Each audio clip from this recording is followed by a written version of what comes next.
Ici et maintenant, 95.2, La Vague d'OVNI, une série produite par Didier Deplège, Alex à la réalisation.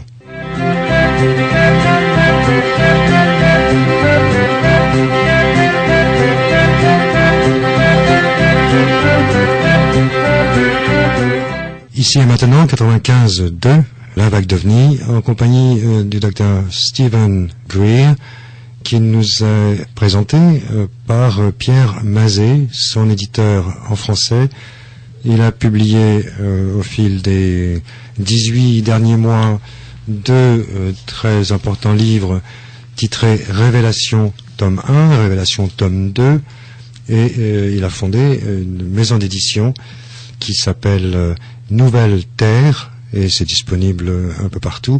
On va s'entretenir avec lui dans un court instant sur le pourquoi comment de cette maison d'édition et le choix de Révélation du Dr Greer.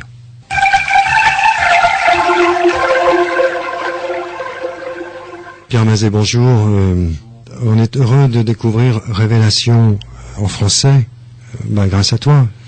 Oui, ça a été une découverte que j'ai faite, moi je dois dire, à travers le magazine Nexus et aussi sur Internet. Enfin, c'est particulièrement Nexus qui m'avait passé la nouvelle, entre guillemets, de cette conférence de presse de 2001. Et à partir de là, je me suis procuré le livre anglais des transcriptions de la bonne soixantaine d'interviews qui a été mise par écrit par Stephen Greer lui-même. Il explique d'ailleurs que ça lui a demandé un travail assez considérable à partir des interviews filmées qu'il possédait. Et ayant pris connaissance de cette information et m'étant procuré le livre, c'est en lisant les témoignages les uns après les autres de façon un peu diagonale, parce que pour comprendre tout l'anglais, il faut vraiment s'y plonger et le traduire, mais de façon diagonale, j'ai pu remarquer la qualité, la teneur et la force de ce qui était révélé là, et c'est ce qui m'a littéralement sauté aux yeux pour que je me dise que j'allais en établir une traduction et le publier moi-même pour le public francophone. Voilà. Et tu savais d'avance que tu traduirais les deux, tome 1, tome 2 ? C'est-à-dire, là, il faut bien expliquer une chose, c'est que les Américains aiment produire des gros pavés écrits en 10 points sur plus de 500 pages. Donc ça représente un volume énorme, écrit de façon minuscule, et j'estimais que pour le lectorat français en général, ou pour ce qui se passe dans le domaine de l'édition ici, il valait mieux s'en tenir à une version écrite un peu plus lisible, c'est-à-dire en 11 points, je m'excuse d'être un peu technique comme ça, et de publier par la suite ainsi 2 tomes, sinon ça aurait représenté en français un énorme pavé de 800 pages que j'aurais été obligé de vendre à un prix élevé, ce qui est généralement pas une chose qui attire les gens.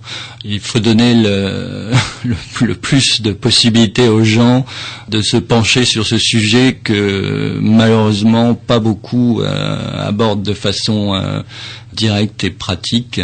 Tandis que là, on fait le maximum pour que ce soit facile d'accès. Alors à partir de là, avec 2 tomes, on pouvait toujours se plonger dans le premier. Si le premier vous plaisait pas, vous passiez pas au deuxième. Et puis par contre, une fois que vous preniez connaissance de ces témoignages assez extraordinaires, vous pouviez toujours vous attaquer à la totalité de l'énorme pavé américain à l'origine.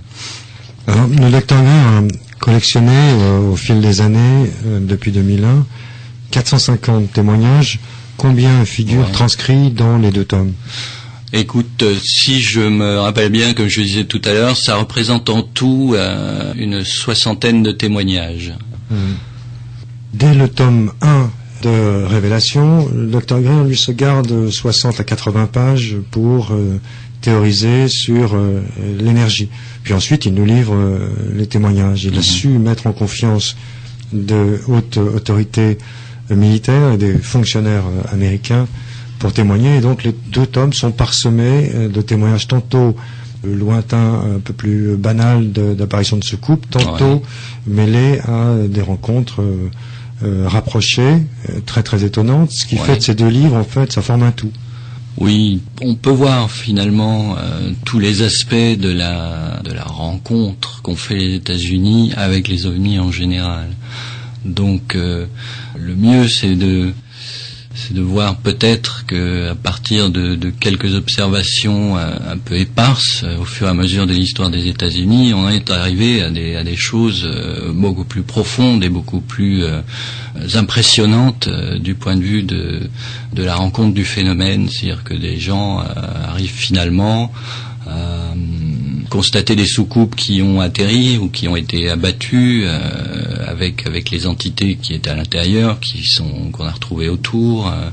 Et donc là, on a quelque chose de particulièrement extraordinaire et d'impressionnant, encore une fois, sur quelque chose que les gens ont quelquefois du mal à approcher. Enfin, je voudrais dire que les témoignages étaient pour moi, surtout de ces militaires et fonctionnaires américains, étaient une façon pour moi de présenter à un public le plus large possible, bien entendu, des faits relatés d'une façon relativement fiable. On sait très bien que les militaires et les fonctionnaires en général ne sont pas forcément des gens qui ont tendance à la gaudriole. Donc mon idée était que si on lisait des choses dites par ces gens-là, on pouvait en tout cas se faire une idée un peu plus sérieuse que ce qui est généralement livré de façon un peu inégale en général dans la presse spécialisée et autres. Donc là j'avais quand même sous les yeux un corpus de témoignages issus de gens dits sérieux.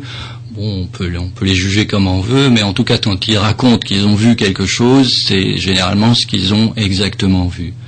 Hein, sous réserve que le secret qui leur avait été imposé a été aussi rompu par eux-mêmes, au sens où, ayant constaté en leur conscience de l'importance de ce à quoi ils avaient assisté, il était aussi de leur devoir de parler et de dire enfin au monde et à l'humanité que ces choses-là existent véritablement. Bien, Pierre Mazet, on va rappeler le site internet de ta maison d'édition. Oui, alors édition Nouvelle Terre attachée. Alors Nouvelle Terre, j'insiste toujours un peu, c'est au singulier.com. Voilà, donc si les gens veulent aller un peu voir ce que nous faisons, on n'a pas encore fait grand-chose, mais on a des tas d'idées, on aimerait bien que ça continue. Ils sont chaudement invités à visiter le site, en tout cas pour ce qu'il présente actuellement et qui va être en cours d'amélioration constante. Il y a sur ce site le moyen de te joindre, il y a ton email. Oui, il y a tout à fait mon email, on peut tout à fait m'écrire et commenter éventuellement ce qu'on a pensé de ce que je livre actuellement au public francophone. Donc c'est Pierre Mazet, l'éditeur francophone de Stephen Greer, qui nous l'amène aujourd'hui à ce micro par le moyen du téléphone, puisqu'il est en Virginie, et avec lui on va aborder les deux aspects qui le motivent, les ovnis bien entendu, avec le Disclosure Project, en un seul mot, .org. Et puis l'autre aspect qui passionne le Dr Greer et qui lui semble indispensable pour le salut de l'humanité, c'est l'énergie du point zéro. On va aborder ces deux volets dans un instant avec le Dr Stephen Greer.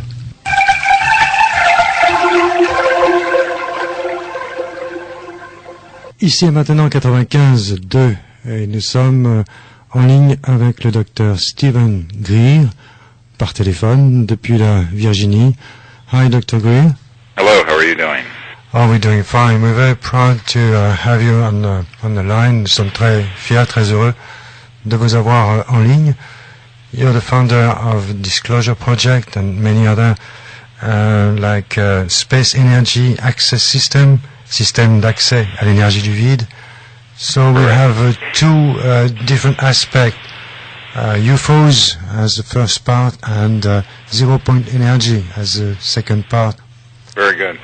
Avec Pierre Mazet, l'éditeur en français des deux livres Révélation du projet Disclosure et d'un auditeur qui connaît bien la question, prénommé Guillaume, qui interviendra également dans le cours de l'entretien. I apologize that my French is not good enough to speak it with you. Ok, le docteur Greer est désolé de ne pas pouvoir s'entretenir avec nous en français.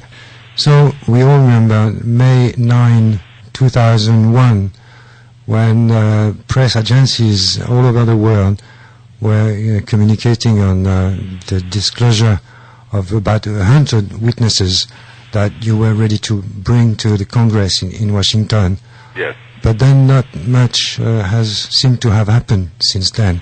On se souvient tous que le 9 mai 2001, les agences de presse bruissaient d'une confrontation d'une centaine de témoins que vous vouliez amener devant le Congrès américain à Washington pour témoigner, et on n'a pas l'impression qu'il se soit passé grand-chose depuis. Well, of course, there's been many things that have happened since then, but the United States government and other governments have failed to do what the people have been requesting. We have had tens of thousands of letters written to Congress of people asking to have a hearing and to disclose more of this information. But unfortunately, they do not have much courage, and there is an enormous amount of corruption in Washington as well as in other governments, and a lot of pressure to keep these sort of things secret. On a eu des milliers de correspondances entre-temps, il s'est passé beaucoup de choses depuis cette époque. Des milliers de témoignages nous sont parvenus de tout le pays, mais il y a beaucoup de corruption au niveau où nous traitions, autant dans ce gouvernement que de la part d'autres gouvernements, et ça n'a pas été facile de leur faire entendre ce que nous avions à leur dire. The other thing to remember is that there are a number of congressmen that we're meeting with even in the last couple of months, members of the U.S. Congress who are inquiring. So basically it's been a educational process. The question is, will anyone do anything about it? And so we have concluded that we, the people, have to continue doing disclosure, which is what we're doing through our websites and media interviews, and also to work with scientists to try to develop the technologies behind the phenomenon that would get us free forever from oil. Jusqu'à il y a 2 mois encore, on a constaté qu'on avait les plus grandes difficultés à faire passer le message en raison d'un état de choses, disons, qui semble un peu figé, et on est lancé dans un processus, disons, éducatif pour amener ces personnes à comprendre, à réaliser ce que nous voulons leur apporter, et en particulier dans le domaine d'une énergie libre et abondante pour tous, ce qui est en marge du projet Disclosure, mais qui est amené par lui. Do you feel that September 11 has kind of slowed down your process? Est-ce que vous avez le sentiment que les événements survenus le 11 septembre ont pu ralentir votre démarche? Yes, I have no doubt that the stress and the focus on 9/11 and terrorism diverted a lot of attention away from looking into these other matters. In fact, there are people who have suggested that perhaps 9/11 was allowed to happen because there was so much going on in the Congress and even in the White House with looking into these very illegal secret projects in the United States and also in Great Britain dealing with the UFO phenomenon. I cannot prove that. I just think the timing of it was unfortunate, to say the least, and there's some reason to believe that that event was somehow allowed to happen and could certainly have been intercepted and stopped. Oui, en effet, il n'y a pas le moindre doute que ce qui s'est passé le 11 septembre, les événements tragiques du 11 septembre, ont dispersé l'attention et les énergies sur ces événements que nous voulions communiquer, ces témoignages concernant les ovnis. C'en est même à se demander, nous dit le Dr Greer, si les événements du 11 septembre n'ont pas justement servi fort opportunément à masquer les enjeux, aussi bien en Amérique qu'en Angleterre. At the same time, September 11 was the occasion for you to be conscious of another aspect, not only on UFOs, but the zero-point energy, and set up a device that would be popular enough for the citizen. Yes, I think that the listeners need to understand that in the United States and other advanced countries, the UFO phenomenon has been studied, and behind the research is a lot of very well-developed information on advanced energy and propulsion systems. My uncle designed the lunar module that took Neil Armstrong to the moon. So I have a lot of contacts in aerospace industry, Lockheed and Northrop Grumman. And there's no doubt that we do not need oil and gas or even nuclear power, that we have other sources that have been developed, but they have been kept secret.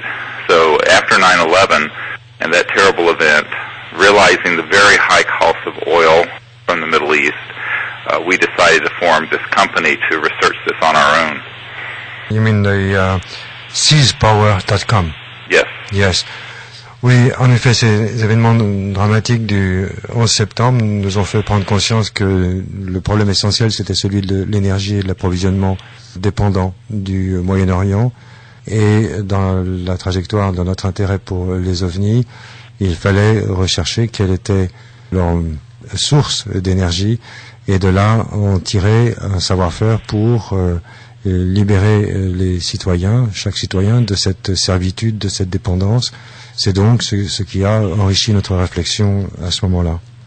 You say it took us about a month before we launched SeizePower.com, and we've been testing many devices because we knew that the secret behind UFOs had a lot to do with the economics, the political strategy, and energy problems. And too much secrecy had covered up any progress. C'est une de vos déclarations. Vous dites que c'est une prise de conscience à multiples niveaux. Yes, this is correct. And I think that one of the things we have found is that within these very illegal projects, you have to understand these projects are not supervised by Congress or in Europe by the Parliament. They are rogue and they are illegal. The secrecy is related not to the fact that people would be afraid to learn that there are people in outer space or little green men or something silly. They're kept secret because there are very advanced technologies that would replace the $7 trillion a year fossil fuel industry and transportation sector. And these people are trying to keep that paradigm alive, even if it destroys the Earth's biosphere and causes all these oil wars and causes all the problems that we're having geopolitically. Et il faut se rendre compte qu'on a face à nous des lobbies extrêmement puissants qui manipulent 7 milliards de dollars annuels pour maintenir le paradigme actuel en l'état. Ils disposent de tous les moyens nécessaires pour dissimuler la vérité. Ce n'est pas tant qu'on veuille cacher au public l'existence des petits hommes verts et autres salades, simplement c'est que des technologies extrêmement avancées sont en jeu, que l'on ne souhaite pas faire connaître au public, qui pourraient donc être libératoires. Et il y a beaucoup de corruption dans ce domaine à tous les niveaux, ce qu'on appelle black programs, les programmes noirs, qui engagent énormément d'intérêt, et c'est ça qui masque la réalité pour l'instant. Okay, let's go a little back to your own relation to the phenomena. At the early age of 8 or 9, you witnessed some UFO phenomena yourself. Yes, I was a young boy, and several of us, I think there were 3 or 4 of us in the neighborhood, saw it was daytime, a disc-shaped metallic craft that was very silent, hovering, moving in strange ways, would go quickly from one point to another, and it was just hovering. And then it just vanished. Didn't seem to move off, it just vanished. And so I knew then that we had seen something not ordinary, extraordinary. And so we very much became interested in this. From that age on, I became interested in this entire area of study, and luckily had an uncle. As I mentioned, my mother's oldest brother was the senior project engineer who designed the lunar module that took Neil Armstrong to the moon, and this was at around the same time. So, of course, this certainly captured my imagination and interest in even more in things related to outer space and energy technologies of this sort. Oui, j'ai demandé au Dr. Greer de nous raconter ce qui s'était passé, ce qu'il avait vécu à l'âge de 8 ou 9 ans. Il était dans une situation en plein air, environné de quelques amis, et il a vu un disque d'apparence métallique, d'abord stationnaire, puis bougeant de droite et de gauche, et convaincu bien entendu qu'il s'agissait d'une manifestation d'une intelligence différente. Mais à la même époque, il faut noter que son oncle, le frère de sa mère, travaillait comme ingénieur de haut niveau au module lunaire, lequel a permis à Armstrong de poser le pied sur la Lune, et que ces deux faits ont contribué l'un par rapport à l'autre à entretenir chez lui, depuis cette époque, son intérêt pour ces manifestations UFO. Dr. Greer, vous avez eu une autre manifestation dans les années 90, but in the year 90, you've had another encounter, kind of an encounter with UFOs. Yes, and in fact, we've continued to have a number of sightings. What I had found is when I was up in the mountains of North Carolina when I was in college, and I was up hiking, and I had a very close encounter, and saw one at close range. And what I found was that these machines somehow are able to interface with the consciousness of an individual, and are somehow able to, their technologies are not using normal electromagnetic like we're using today, the telephone, which is going at the speed of light.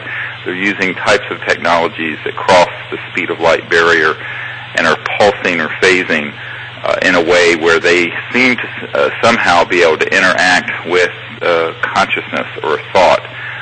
And this, of course, sounds very strange to people, except when I point out that there's no way to communicate through interstellar space at the speed of light because it's too slow. And when you go beyond that barrier, you get into a world that's very unusual, and some would call metaphysical. But it's not metaphysical. It's only metaphysical because we don't understand it very well at this stage of our technological development. But it's, in fact, a very interesting thing, and this is the really core of the secrecy of the technologies, is having to deal with, if you will, these other dimensions and other aspects of nature, which scientists today are just beginning to ask questions about when they get into areas of spin theory and post-quantum physics. That's a lot. Sorry.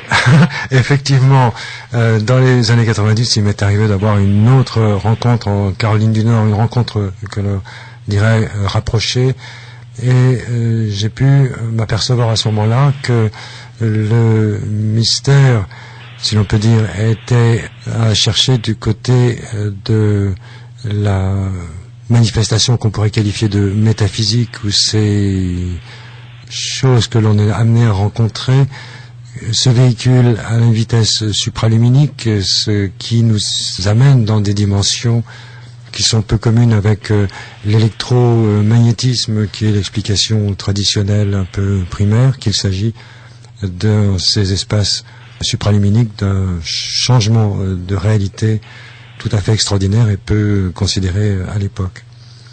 Voilà, j'ai essayé de faire assez court sur une phrase très très longue. Ceux qui écouteront attentivement redécouvriront peut-être des fragments de ci de là que j'aurais négligés. Yeah, that was quite a tough one. So in the year 90 to 93, you were able to launch a new project, CCT, the Center for Study of Extraterrestrial Intelligence, projet de contact et de recherche en temps réel à travers le monde. C'est ce centre d'études de l'intelligence extraterrestre que vous avez été amené à fonder, dont vous avez été amené à vous occuper dans les années 90 et 93. That's correct. And in fact, what that project was about was doing real-time observations, scientific observation of the UFOs. We would go to places, for example, in Belgium in the early 90s, the late 80s and early 90s, there were many of the large triangles seen.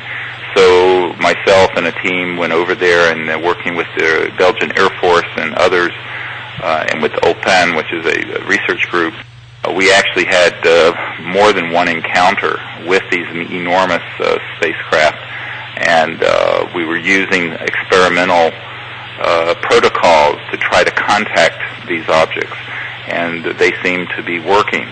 And so we, from there, began to do this in England and Latin America and all over the United States, in fact, all over the world, to see if indeed humans could develop a means for observing but also signaling to and contacting these objects, and in effect we did so. Between 1990 and today, there have been dozens of events such as this that have happened, witnessed and even videotaped by hundreds of people. So we continue to do this. We consider it a very serious research effort, and also, in a sense, a diplomatic effort, because it is an attempt for humans to contact whoever is behind these objects. We know that some of them are extraterrestrial, in a paradigm that's peaceful, rather than just sending a jet up to shoot at it, which is usually what the military does. Alors, c'est assez long aussi. Ça remonte aux années 90, en particulier en Belgique, où je me suis rendu, nous dit le docteur Stephen Greer. Moi-même et mes collègues sommes allés en Belgique. Parenthèse, le phénomène en Belgique n'a pas duré évidemment que 24 heures. Comme il s'est allé sur plusieurs jours, plusieurs semaines, on comprend qu'il ait eu l'occasion, alerté par la situation en Belgique, de s'y rendre. Fin de la parenthèse. Donc, à cette époque, nous avons collaboré avec les autorités en Belgique et nous avons tenté de mettre au point un protocole de communication avec ces intelligences. Il n'y avait plus déjà, au début des années 90, le moindre doute quant à la manifestation d'intelligence extraterrestre. Ce protocole, nous l'avons perfectionné et développé en Angleterre et aussi en Amérique latine, et ça a permis à quantité de nos contacts, de nos correspondants, utilisant ce protocole, d'établir une sorte de passerelle, une communication, car il s'agit d'une relation diplomatique, si l'on peut dire, entre ces entités et notre humanité, selon un mode pacifique, essentiellement, dans sa nature profonde, et non pas de laisser se manifester des réactions un peu brutales, style militaire, visant à abattre ces manifestations, comme on l'a vu en certains cas. Je demande à Pierre Mazet, Guillaume, est-ce que j'ai oublié quelque chose dans cette longue tirade que je m'efforçais de traduire? Non, je pense pas, non. Bien, je ne veux pas en perdre une miette, et navré de éventuellement la réécoute, de m'apercevoir qu'il manquait un morceau crucial. Okay, Dr. Greer, at this stage we send music. Very good.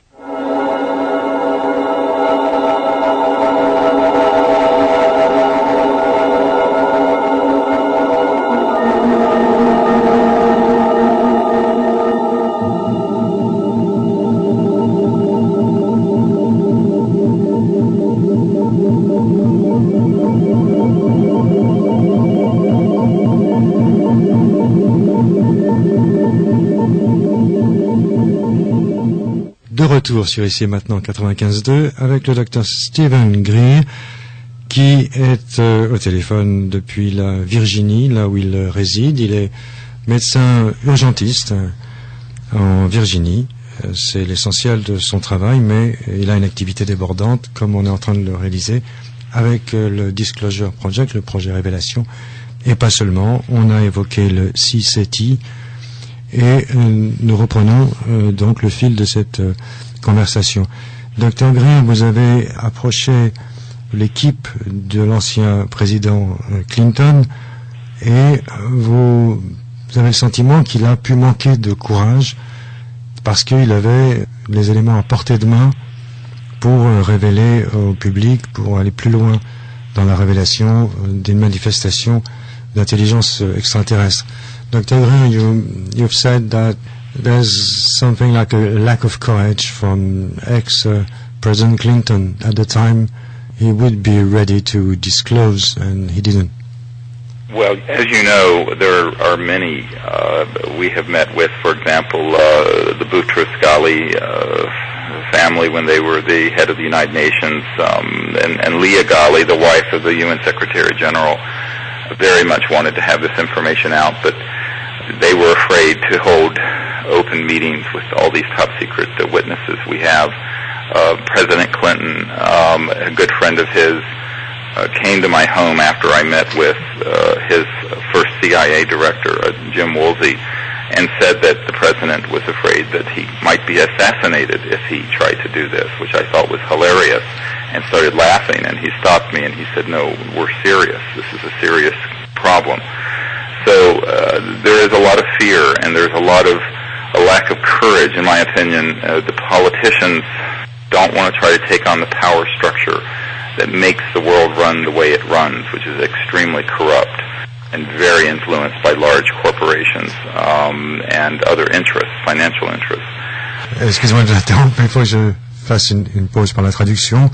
Le Dr Green nous dit, je confirme effectivement un manque de courage chez le président Clinton qui avait des éléments en main, mais je m'étais entretenu avec un de ses proches, je savais qu'il envisageait de parler, mais toutefois ressentait par trop la menace contre sa vie. Alors ça m'a fait sourire, j'ai pensé que on ne risquait pas de disparaître pour autant, mais lui en semblait tout à fait convaincu. Je m'étais entretenu avec Woolsey, son directeur de la CIA à l'époque, et eux prenaient ça très au sérieux en dénonçant la puissance considérable de certaines corporations.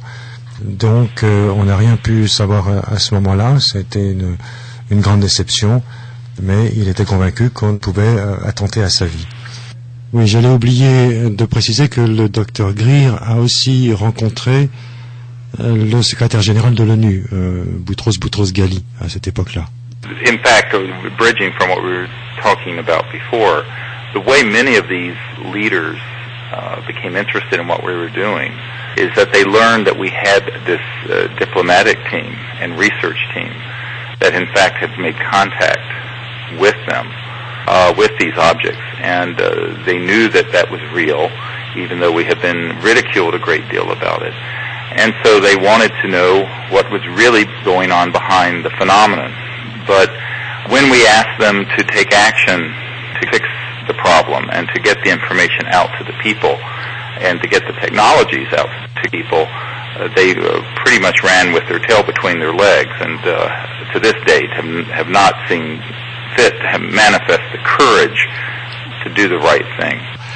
Oui, le Dr Green nous dit, pour faire un pont avec ce qui précède, il a été interrogé par les conseillers et l'équipe des directeurs de la CIA, de la DIA également, et les conseillers du président Clinton, parce que eux se rendaient compte que nous disposions, nous dit le Dr Green, nous disposions des moyens, des protocoles de communication avec ces intelligences, et ça foutait une telle trouille qu'ils préféraient repartir la queue entre les jambes, montrant par là un manque total de courage pour assumer cette réalité.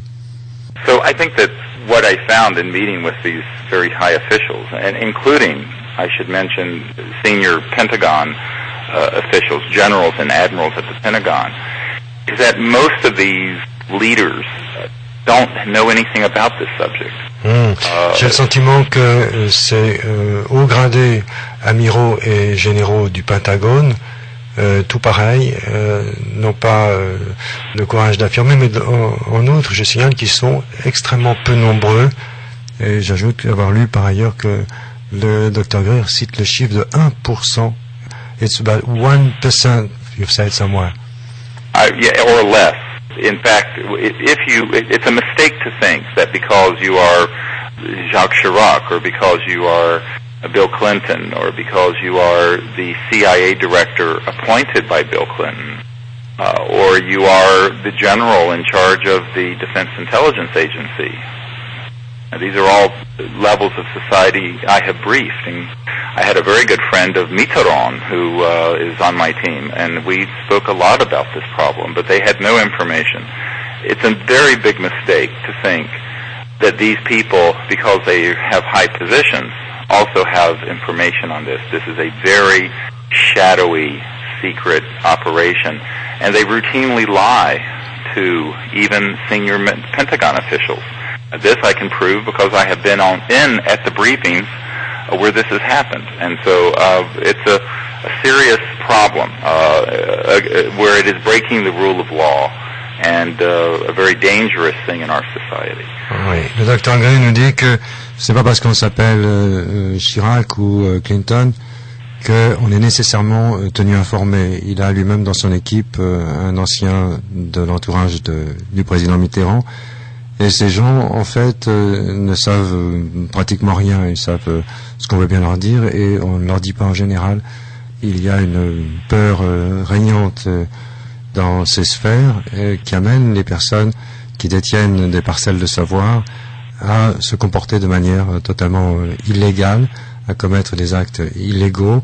Et ce qui est illégal en l'occurrence, c'est cette rétention d'informations. Donc les personnes de pouvoir, contrairement à ce qu'on pourrait s'imaginer, dans la plupart des cas, en savent bien moins que nous, et eux par contre se doutent bien que nous savons des choses, mais la situation est telle que une communication a beaucoup de mal à s'établir. Yes, Dr. Gray. When I was briefing, for example, the head of intelligence for the Joint Chiefs of Staff, this is called J2 in America. It's a very high position, the man who is in charge of all intelligence for the Joint Chiefs of Staff. I had first given him project code names and numbers, and he, through these code names and numbers, which we have, was able to identify a secret group in the Pentagon dealing with this. When he finally got hold of them, they did not deny that they were doing these things. But when he said he wanted to be briefed on it, they told him, "Sir, you do not have a need to know." And this is an admiral in charge of all intelligence for the Joint Chiefs of Staff, and he was furious. And he says, "What the hell do you mean I don't have a need to know? If I don't, who does?" And they said, "Sir, we will not read you into the program." The proper term in America is read into. And so he was denied access. And people say, "Oh, this can't happen." I said, "It most certainly does." And it's a very, very disturbing thing, because it means that the Constitution and the rule of law, by these groups, these shadowy, very secret groups, they have contempt for the people and they have contempt for the rule of law. Oui, alors par exemple, j'ai eu un entretien au plus haut niveau, au Pentagone, avec le général, le chef des renseignements. Alors il a une qualification qu'on appelle J2, J le chiffre 2. Et je lui ai donné certaines informations, exemple, des noms de codes d'opération parfaitement identifiés, dont nous avions connaissance, ce qui lui permettait de mener son enquête au sein du Pentagone. Et ainsi, il a abouti à dialoguer avec les tenants de ces opérations. Il les a clairement identifiés grâce à nous. Et lorsqu'il a pu leur poser la question pour en connaître davantage sur ces projets secrets, alors il s'est fait opposer le droit de savoir. On lui a dit, vous n'avez pas le droit de savoir, the right to know. Et c'est parfaitement scandaleux d'en arriver là. Et il me semble que j'ai perdu la suite. Pierre Mazet, il manque un morceau à ce stade. Je crois que j'en suis pas rendu à un meilleur état de toi. Pas mieux, côté Guillaume, on est à jour alors. Oui. Très bien. It looks like the so-called military-industrial complex from an underground state has reached total control over the democratic U.S. Constitution and political elected members. Il semblerait que le lobby militaro-industriel soit passé de la phase d'influence souterraine à une véritable prise de contrôle en surface. Yes, and the same is true in France, Great Britain, Italy, and other countries. But it's most obvious in the United States, because that's where the biggest power and money is. Whether people like to hear this or not is unfortunately true. And the United States and these other countries all have, and I have to tell you that the group that runs these projects is transnational. It is not U.S.-based. It is very definitely transnational. Has been for decades. Alors, la situation est plus évidente, plus apparente aux États-Unis, mais elle est la même, croyez-moi, nous dit le Dr. Greer, tout aussi bien en France, en Italie, en Espagne. Mais il s'agit surtout d'influences transnationales qui ne se limitent pas donc aux frontières d'un seul pays. Dr. Greer? Yes, and so when you look at this, it's people have to think in a different paradigm. They need to view the world where it's really about power dynamics and enormous sums of power and money that go with that power, and how that is moved around the world and how it is controlled. Excusez-moi, c'est un paradigme tel qu'il est installé maintenant, et pour y comprendre quelque chose, il faut se rendre compte que c'est donc une manifestation transnationale qui engage des flux considérables d'argent et des moyens de pouvoir qui sont hors de notre compréhension. Il faut bien voir que cela est orchestré à un niveau transnational qui dépasse les pays. Remember Eisenhower's comment? That's from a testimony that you recorded from General de Brigade Lovkin. Yes, he's a very dear friend. Yes, Eisenhower saying only mindful citizens could prevent certain abuse.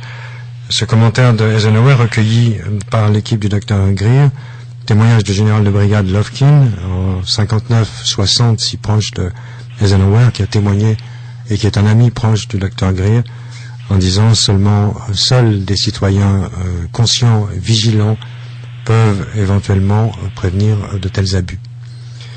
Yes, Eisenhower's advice is still crucial today. La prophétie, disons, de Eisenhower, l'ancien président, concernant l'action du lobby militaro-industriel est plus que jamais d'actualité, n'est-ce pas?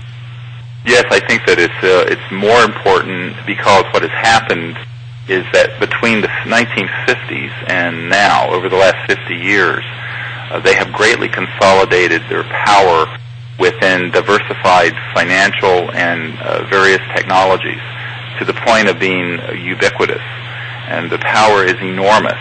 It's trillions of dollars a year, not billions, trillions, that are centralized within this particular interest group.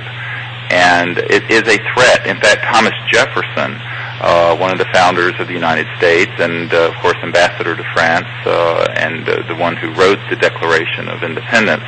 I live very near his home, Monticello, here, where I am speaking right now. I am just down the road from Thomas Jefferson's home. He warned us of the threat to democracy and freedom that enormous cartels of corporate interests would present to the United States and other countries. And I'm afraid that his warning was very prescient. And at this point now, we have to fix this problem. Et donc il n'y a pas, nous dit le docteur Stephen Greer, que l'avertissement lancé par l'ancien président Eisenhower au moment où il quittait le pouvoir. Il y a aussi, en remontant beaucoup plus loin, l'alerte, l'avertissement aussi solennel de Thomas Jefferson au peuple américain, leur disant de se méfier considérablement de ces enjeux qui pouvaient déformer la communication de la réalité, et il rend hommage à Thomas Jefferson qui s'était exprimé d'un endroit situé tout près de chez lui, en Virginie, d'où le Dr Greer s'exprime actuellement.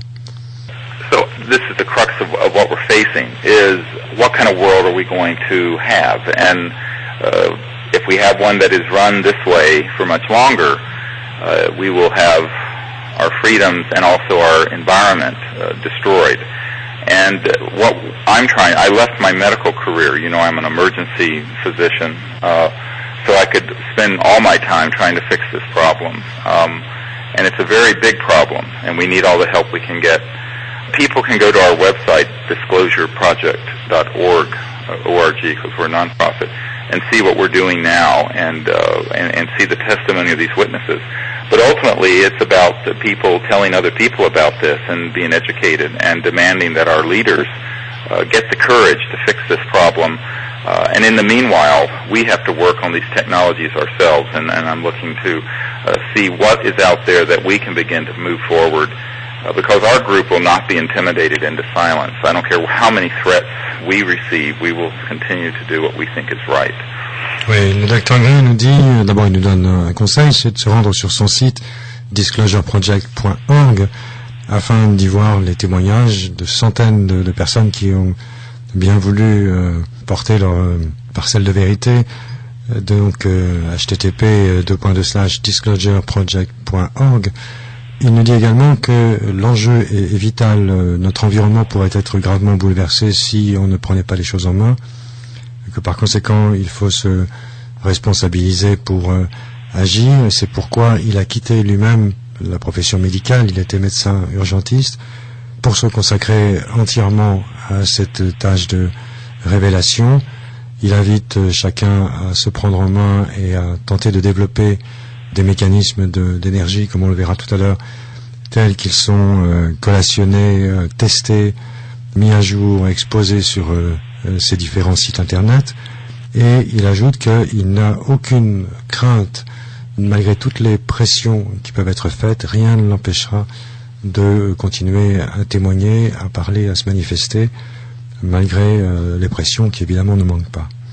Dr. Before we get to the 0-point energy, the devices you're testing, collecting, and so on, let's stay a little while on the UFO phenomena.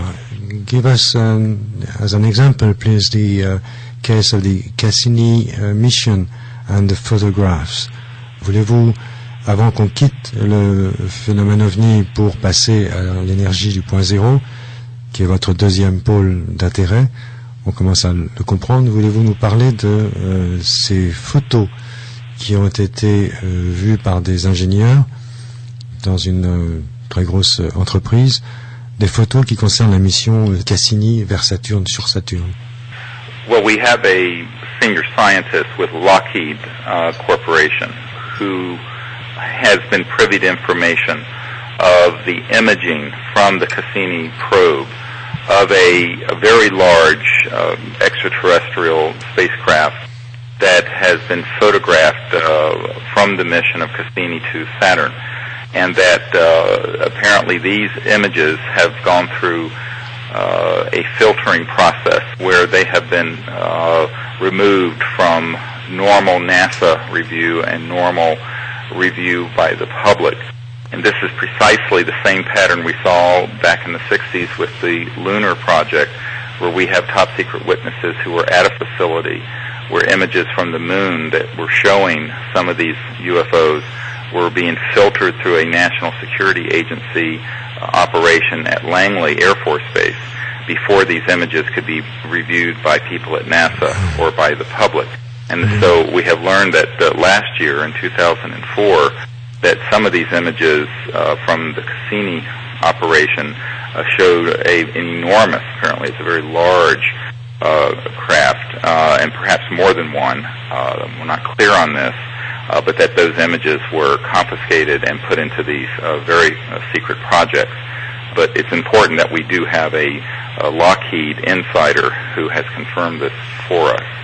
Donc nous avons un contact chez Lockheed qui est conserve l'anonymat publiquement, mais que nous connaissons bien, que nous avons clairement identifié, qui nous dit avoir eu accès à des documents photos concernant la sonde Cassini vers Saturne, laquelle a pu prendre des vues d'un ou peut-être plusieurs objets énormes sur Saturne. Et ça rappelle aux années 60 des engins qui ont été photographiés sur la Lune, mais dont les vues ont été expurgées par la NSA avant publication par la NASA. On est dans la même situation où ces photos sont filtrées, c'est le mot employé, avant d'être rendues publiques. Par conséquent, et le public ne voit que ce qu'on veut bien lui montrer. Et heureusement, se dit le Dr. Greer, nous avons ce contact sûr et fiable au sein même de l'entreprise Lockheed. Yes, Dr. Greer? Well, I think that's about all about that particular event that we have. Before we reach the second aspect, the energy, any question from Guillaume, from Pierre Mazet, here in the studio? Des questions de Pierre Mazet ou de Guillaume avant qu'on quitte le domaine UFO? Oui, Guillaume? Est-ce qu'un jour on aura la possibilité de voir ces photos? Citizens would have a chance to see these pictures? I don't know. The question is whether or not we are asking, we're researching to see if we can find someone else to corroborate this at Lockheed and to get these photographs released. It's unlikely that they will be unless somebody leaks them to us. Of course, you know there are a number of government images that we have that have been leaked to us that we have put together for our briefings. But this particular event, so far, I have no indication that the Cassini probe photographs will be released to the public. I seriously doubt it. The only chance of that is that if they were to leak out. Bon, en réponse à Guillaume, le Dr. Greer nous dit il y a peu de doute que ces documents soient rendus publics dans des délais assez courts prochainement, parce que Nous attendons une confirmation avec, si possible, une deuxième taupe qui pourrait faire fuiter ces documents. Il est assez peu probable qu'on puisse malheureusement les publier aussi prochainement que vous pourriez le souhaiter. But I do want to remind people that we have excellent photographs and videotapes of these objects from all over the world, including official release of them from Brazil, Costa Rica, United States Air Force, Russia. We have a very large KGB file, and other countries. So we do have photographs, images of these objects, and many of them are official photographs and images. It's not true that there's not good documentation photographically or scientifically of the phenomenon. There is excellent documentation. Bien, alors à défaut des images sur Saturne, on peut se consoler avec de très beaux documents qui sont donc sur le site disclosureproject.org. Nous publions des images fixes et également des vidéos en provenance de tout pays, y compris, il a cité le Costa Rica, l'Union soviétique. Également, on a une base d'informations, d'images, une base de données importante de manifestations tout à fait réelles et tout à fait spectaculaires qui sont publiées actuellement sur notre site. Well, what about the Peter Jennings show on ABC News last month? You expected a lot. Vous aviez une certaine attente de l'émission sur ABC News produite par Peter Jennings en février dernier. Qu'est-ce que vous en avez pensé, Dr. Greer? Well, by September, we knew that it was going to be a fraud, and it turned out to be a fraud. We were involved with this very early on, and it became clear that ABC News was going to do a silly piece and nothing very serious.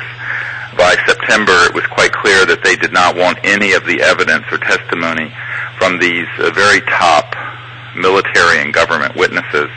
Instead, they wanted to show people in E.T. costumes and just nonsense. There was very little good, serious reporting or science in that program, and I think they did it deliberately to cover up the subject. Your listeners can get on our website. Within the next 24 hours, we are going to have an expose of the ABC News fraud and how they defrauded the public with that report. Alors, on est en pleine actualité, puisque sous 24 heures, le Dr. Greer nous annonce que sur son site Internet, il va publier un commentaire critique sur ce qu'il dénonce comme étant la fraude de la chaîne ABC News à propos de cette émission dont nous venons de parler. Il savait depuis des mois déjà que cette émission se préparait. Il s'attendait à beaucoup plus de sérieux, mais déjà en septembre dernier, il était en mesure de dénoncer la fraude avant même la diffusion de l'émission. Ça prenait une très mauvaise tournure. La chaîne avait écarté des témoignages possibles d'autorités prêtes à se lâcher et préférant en cela des scènes bidonnées avec des êtres costumés en extraterrestres, bref, en plein folklore et malheureusement complètement à 180 degrés de la recherche de sérieux tel qu'il l'avait annoncé au départ. Donc à surveiller le site disclosureproject.org incessamment, voire publier une sévère critique de l'émission d'ABC News par le Dr. Greer et son équipe. In France, we have witnessed about 2 years ago, en 2002, c'est difficile à dire, mais en France, nous avons été témoins d'une sorte d'accusation, de debunking. The Disclosure Project has been accused to be a debunking operation by a French physician, only because you had not published his collaboration to Disclosure Project. Well, unfortunately, this is a man that I've actually never had an opportunity to meet or discuss this with personally, so we don't proceed with things that we haven't had an opportunity to investigate and meet with, and so it has nothing to do with whether or not we accept what he is saying. But I try to avoid these sort of personalities and the sort of childish tiffs that people get into. For one thing, we're extremely very much in need to focus on the fact that we can corroborate, and to do that we have to be able to interview and meet with these sorts of people, and we haven't had a chance to do that. I have not been back to France in a few years to meet with people like this, but I have no doubt that there are, in fact, I think one of the points made by this gentleman was that there were projects all the way back to the 50s in Europe and elsewhere, and France, dealing with these sort of very advanced technologies, including anti-gravity and things of this sort. And I have no doubt that is true.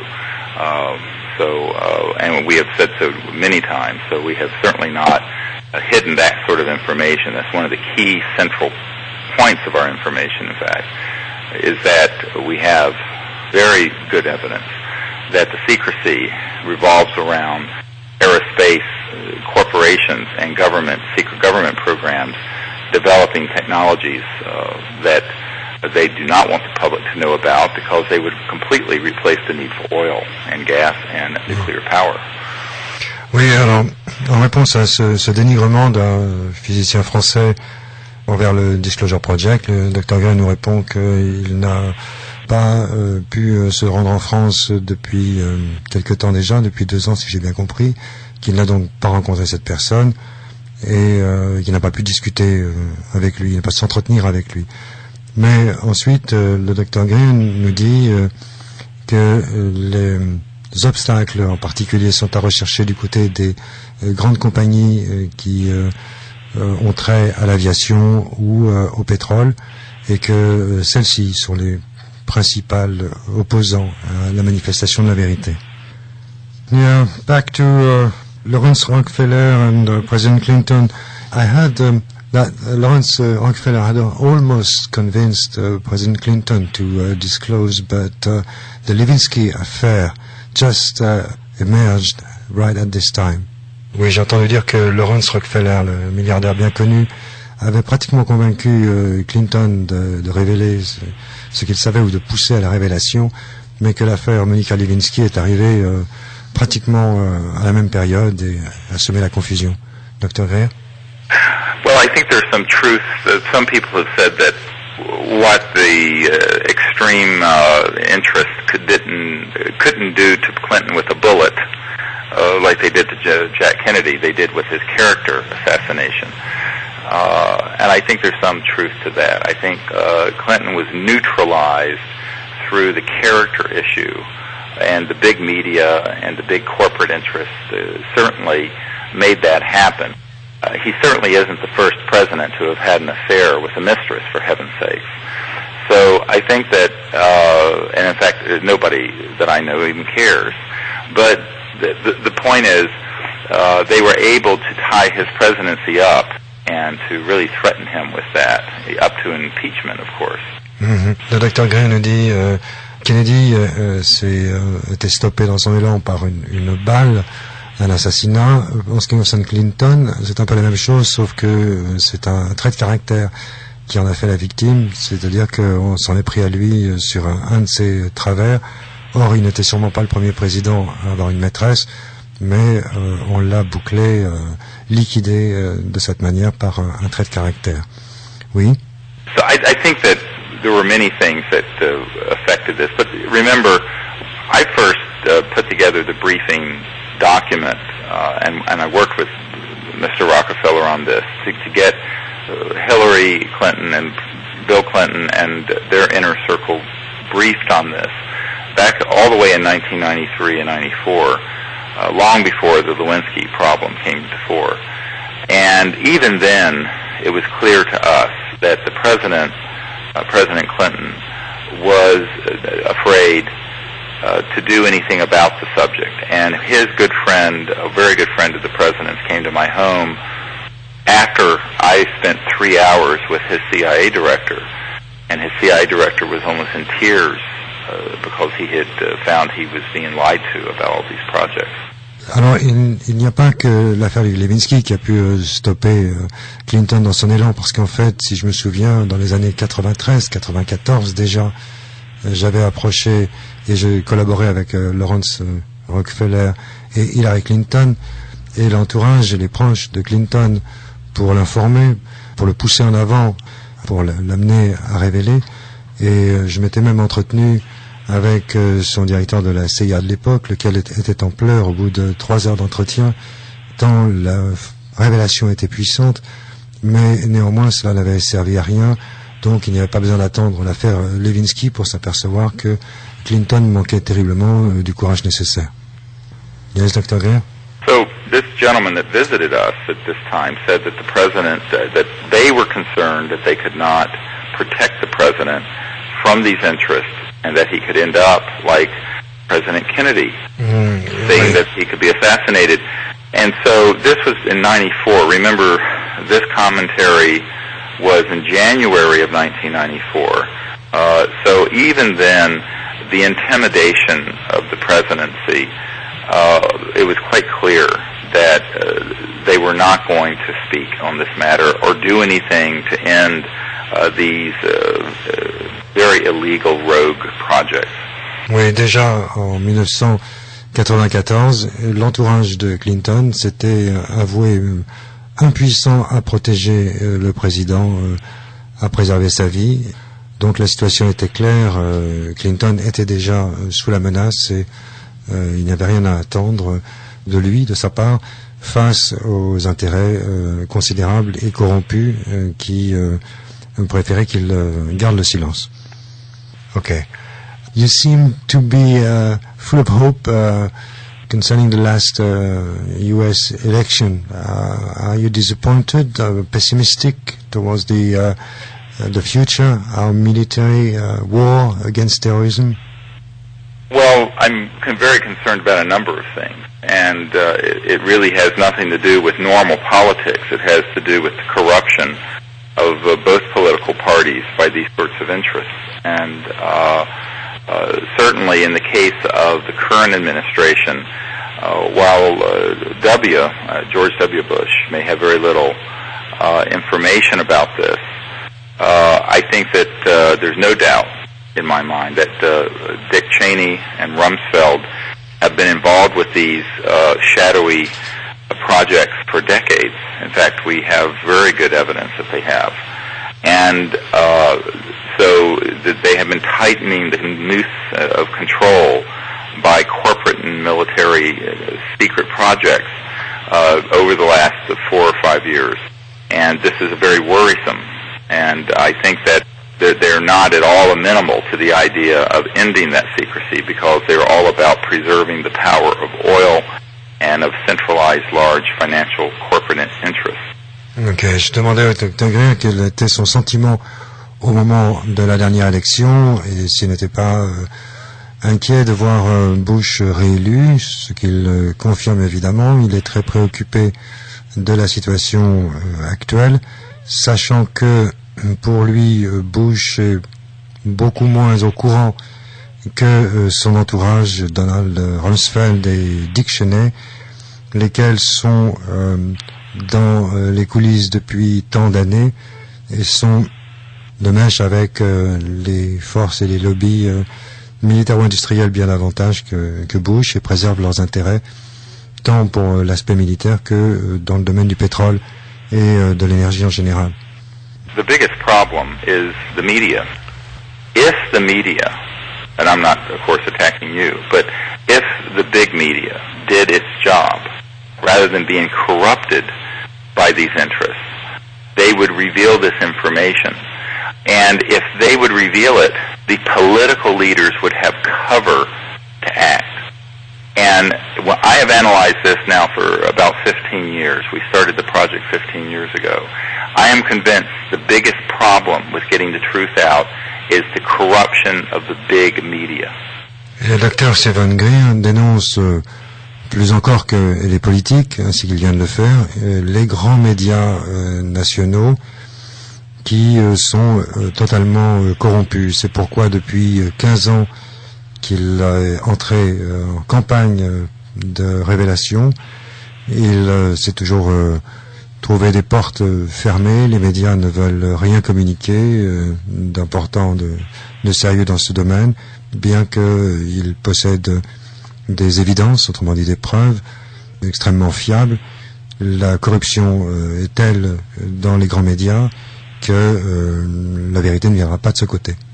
A perfect example is this ABC News documentary, where we gave them literally the access, full access, to not only the 100 top secret witnesses we have already filmed, but the other 450 or 350, because we have over 450 government and military witnesses.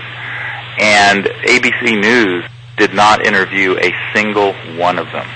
They covered all of it up. We gave them over several hundred pages of government documents. They covered up all the documents. So the big media is the biggest part of the problem.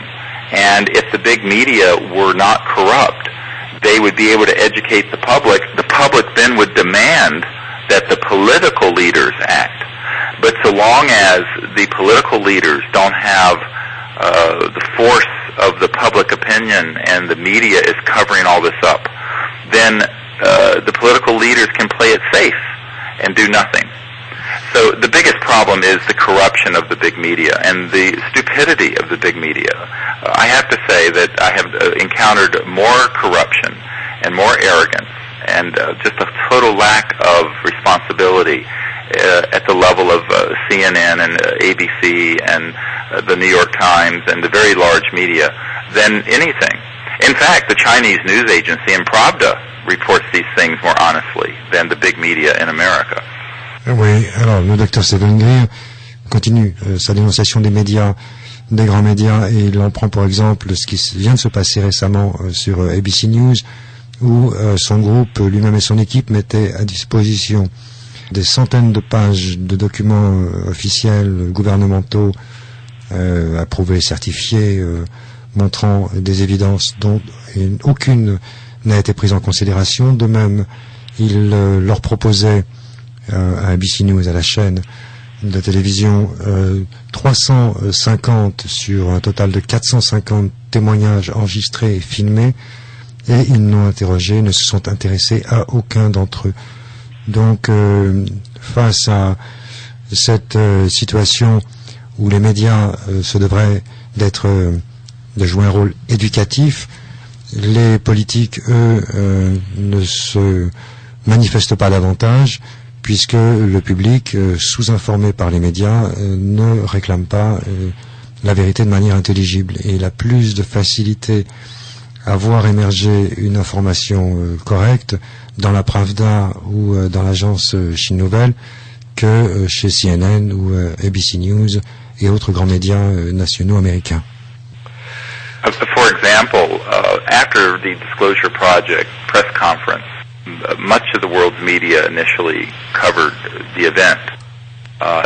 Many media outlets, including ABC and NBC, promised to do large exposés with these witnesses. They then backed out, and when I called and asked them why, one of the executive producers at ABC News told me, well, they won't let us do it. I said, what do you mean? Who is they?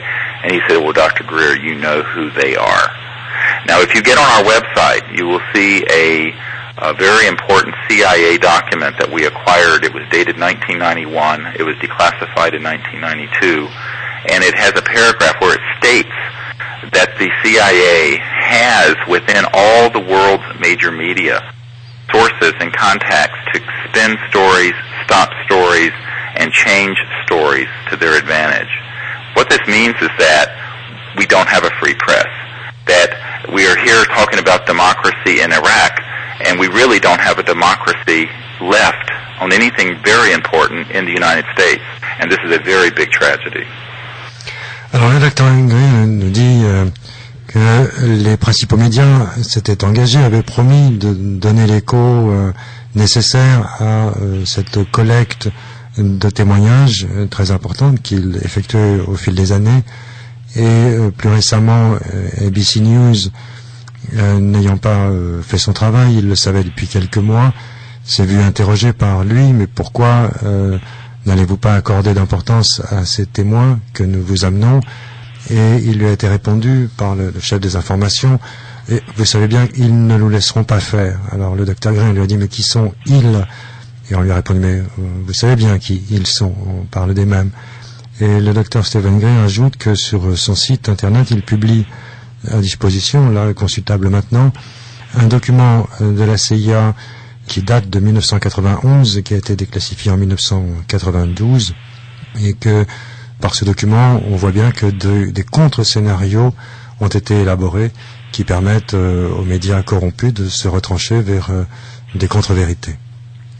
This is why we are now calling for the formation of a new news network. I am asking for people either from granting organizations or people who could help us fund what I'm calling the Disclosure Network, which would be a 24-hour satellite cable channel where very high-quality investigative reports and disclosures like this could be broadcast to the world and people could get it, because the big media have become the biggest obstruction to this. Mm-hmm. Le docteur Greer nous disait également que on veut aller promouvoir la démocratie en Irak, mais en réalité il n'y a plus aucune démocratie dans ce pays, l'Amérique, actuellement.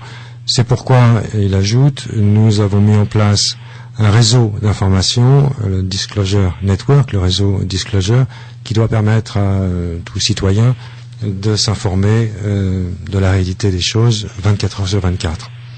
Yes, this is, I think, very important that the people now say, we, the people, since we are obviously dealing with corruption at almost every level of society, the media, the government, corporate, have to be able to see that the risks are so great that it's now time for us to take the matters into our own hands. And the only way I see to do that is through our taking control again of a free press and creating a free press from the ground up, from scratch. And secondly, working to get these technologies developed independent of any government and large corporate involvement, and get them, at least the first generation of these zero-point so-called energy devices out to the public. Bien. Alors, c'est pourquoi, devant tant de corruption à tous les niveaux, il nous faut, dit le docteur Greer, reprendre les choses en main, reprendre l'information à zéro, la structurer et la rendre disponible au public, et par ce moyen faire connaître, faire émerger des technologies concernant la maîtrise de l'énergie libre par chaque individu, et ce que nous nous attachons à développer maintenant. On va effectivement passer au chapitre de l'énergie après une pause musicale. Dr. Greer, now we'll step into the other field, the zero-point energy, just in a second. Very good.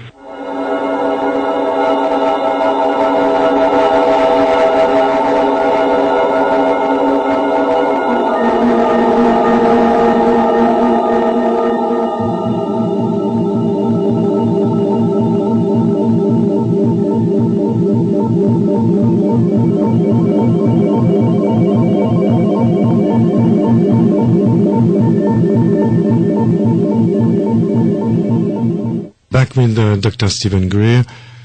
Yes, I'm right here near Monticello, in Thomas Jefferson's home. It's where I have a estate in the country, and it's a very interesting coincidence I ended up here in light of the work we're doing. Ok, je suis effectivement avec vous depuis le voisinage de la demeure de Thomas Jefferson, ici en Virginie. Dr. Greer, you used to quote the banker J.P. Morgan, who said, I don't want to have any system on which one could not fit a paying device. Vous avez l'habitude de citer le banquier J.P. Morgan qui disait « Je ne veux d'aucun système sur lequel on ne puisse pas mettre un compteur pour faire payer ». Yes, and of course this is very true. The early big industrialists who had seen some of the secret work of Tesla, like J.P. Morgan and George Westinghouse and others, said, well, you know, if we give this to the people, we can't put a meter on it and charge for the power. And I think that these early large industrial interests are very much like the ones today. The more things change, the more they stay the same. Oui, en effet, j'aime bien cette phrase du banquier Morgan parce que il y a cinquantaine d'années, on s'est intéressé aux dispositifs mis en place par Nikola Tesla, par exemple, et on s'est dit, effectivement, ça va pas plaire parce que on ne peut pas y mettre un compteur, on ne peut pas le faire payer. Et également, on s'est posé la même question dans le laboratoire de chez Westinghouse. Et ces systèmes ne peuvent pas convenir puisque c'est toujours la même chose, toujours la même histoire. Il n'y a pas un moyen de mettre à contribution l'usager. Westinghouse Corporation has a patent concerning a over unity process back in 1960s. Pourtant, vous avez témoigné que vous contribuez à faire connaître que la compagnie Westinghouse est déjà propriétaire de brevets dès les années 1960 sur des procédés surunitaires. Dr. Greer?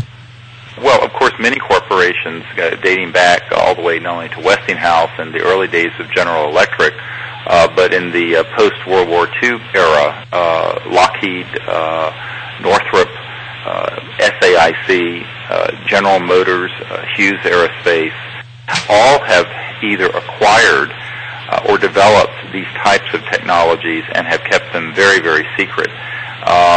We have not only direct witnesses, but we have drawings and technology and very good evidence that this has happened. And it's a consortium of corporations that have this information. And there are some, such as British Aerospace, and some in France as well, that have this information. Because of the fact that these new technologies would completely make redundant the need for oil and gas and coal and nuclear power, and more importantly would decentralize the energy and financial system, which would empower the developing world and others. These have been kept secret. It is not because of national security. It is because of greed and the lust for centralized power that these things have been kept secret. Ok, s'il n'y avait que Westinghouse, mais loin de là, Lockheed et British Aircraft et des compagnies en France et un peu partout, un véritable consortium mondial détient des brevets, des quantités de brevets sur des dispositifs surunitaires domestiques, décentralisés, et ce n'est pas une affaire de sécurité nationale si ils ne sont pas répandus mais cachés, c'est simplement parce qu'ils enfreignent la loi du marché de l'énergie, que ce soit du pétrole, du gaz ou du nucléaire, et c'est pourquoi il y a autant d'opposition à ce qu'il soit répandu dans le public. One of the things that people don't understand frequently, the connection between, say, the UFO phenomenon and these technology issues. And the point is that they are directly connected. The secrecy for one is the same as the secrecy for the other. Oui, la raison du secret, c'est que cette technologie s'apparente de très près à la technologie embarquée dans les ovnis, et que donc les raisons du secret les raisons pour que le secret soit maintenu dans un domaine sont exactement les mêmes pour qu'elle soit maintenue dans un autre domaine. D'où le parallèle et le fait que le Dr. Greer s'intéresse à ces deux aspects. And I think also we have a serious question of what kind of corruption has led to this over many, many decades.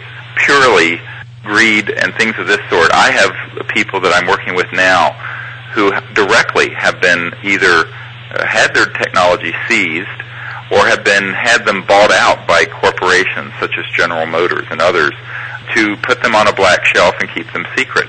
The very famous Kawaii motor that a Japanese inventor had way back in the 70s was a controlling interest purchased by corrupt interests connected to the Yakuza in Japan. And his life was threatened if he were ever to disclose the information to anyone else, but he did not know who he was in business with until it was too late. So these are very powerful and corrupt interests that have kept this secret, which is why, again, I think those of us who are sophisticated and understand what is happening, have to take matters into our own hands and begin to do more to develop these technologies independent of these large financial and corporate and government interests. Oui, on a plusieurs exemples tout à fait attestés et prouvés de dispositifs producteurs surunitaires d'énergie qui ont été en somme mis sous le boisseau, rangés sur des étagères, hors de portée du public, en particulier, pour ne vous donner qu'un exemple, celui de l'ingénieur japonais Kawai, lequel travaillait sans le savoir sous contrôle de forces mafieuses nippones, à savoir les Yakuza, qui ont menacé sa vie et qui l'ont amené à retirer ce dispositif alors qu'il nous parvenait en main et qu'il était sur le point de nous permettre de le faire connaître. Donc c'est vous dire que les forces de corruption sont très agissantes et permettent difficilement de faire aboutir à l'œil du public des dispositifs domestiques de production d'énergie. So right now what we are doing, we formed a company that is investigating inventors who claim that they are discovering some of the electromagnetic phenomena that have been previously kept secret. And so there are a few promising developments on that front. We have one inventor, for example, who is doing work very similar to what T. Townsend Brown had done with electrogravitic and anti-gravity technologies before his information went black, super secret, back in the early 1950s. And so we're hoping we can help support this. The key thing that's missing is significant amounts of funding, because where are you going to get it? The governments have not wanted to move into this area, and large corporations haven't. So I think we're left now to the people and perhaps some foundations to look at doing some grants to support these types of inventors. This one inventor I refer to, who is in the United States, has really very good science behind what he is doing. It is an early proof of principle technology, but with some independent funding, I'm sure that within 1 to 2 years we could develop a device that would be able to generate enormous amounts of energy without any input from the electric grid or from fossil fuels. Alors, le docteur Gray nous explique qu'il a constitué, lui et son équipe, une sorte de banc test pour éprouver des dispositifs de toute nature qui lui soient proposés par des inventeurs indépendants, par exemple, hérité d'une technologie qui remonte à une 50aine d'années sur l'effet Townsend-Brown.